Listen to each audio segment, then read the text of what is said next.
Okay.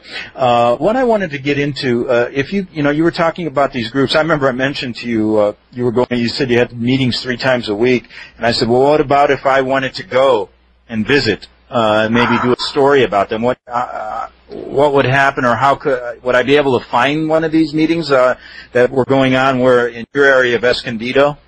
Well, no, because of the security measures. And you really don't want to show up unannounced at a meeting if you could get through their security, because chances are you would never make it out alive. Let's just say that a sudden auto accident would occur and be reported in the papers. Unfortunate accident, man accidentally runs into a tree. I mean, I'm serious. But the security that they have during group meetings is so intense that it would be very difficult. They have security at the 1 mile perimeter, the 3 mile perimeter, and the 5 mile perimeter. They have 3 people assigned. Usually one's like up in a tree where you can't see him at the 5 mile perimeter, and then you have one person who's standing who looks like a security guard for this state, because these are often large, wealthy states, which is appropriate, and he's dressed in the uniform. And the third person's standing hidden behind a tree. As cars come through, and they come through the gates, because remember these are gated estates. Mm-hmm. If it's not someone on their approved license checklist, they'll stop the car, and it's just like at a military installation. They'll say, "Can I help you? Are you lost?" Their goal is to delay the person. Now, if a person's saying, "Oh, is this blah blah blah," and they're just asking directions, they'll give them directions. They'll be very pleasant and send them on their way to where they're supposed to be going.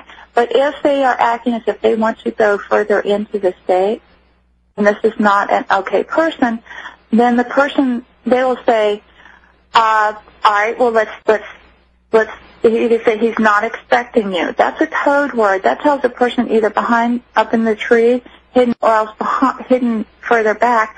They radio ahead and they say, unexpected visitor. At that point, everyone has been trained to pick up and leave immediately within 5 minutes. No traces of the activity.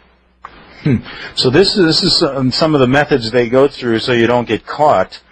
I know that you wrote an article about why the occult doesn't get caught, and that's pretty specific. I mean, you have so much stuff here, and we can't get into it all in 2 hours. So please pick and choose what you think is most important. But I found that to be interesting, why the occult doesn't get caught. Is there anything in just a brief time you could explain to us that? Well, their security, their money, their influence. Some of these people even own newspapers. Imagine trying to get a article published, disclosing.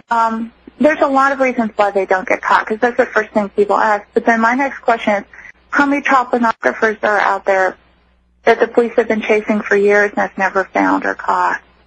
Correct. And they're not even members of a secret organization. They're just trying to hide, So when now you think about, okay. Yeah. You are a mid-level person in this organization, a head trainer. We're going to get into those specifics in the next hour. But, what did you learn about the infiltration of this group into all of our different areas of government, media?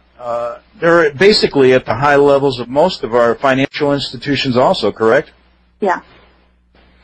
And that is a great way to pursue their goal. And I guess I got to ask you this: how come things are moving a little bit faster in America now? I remember back in the '80s when I was confronted with this. When I came back home, I didn't really see this kind of New World Order movement. All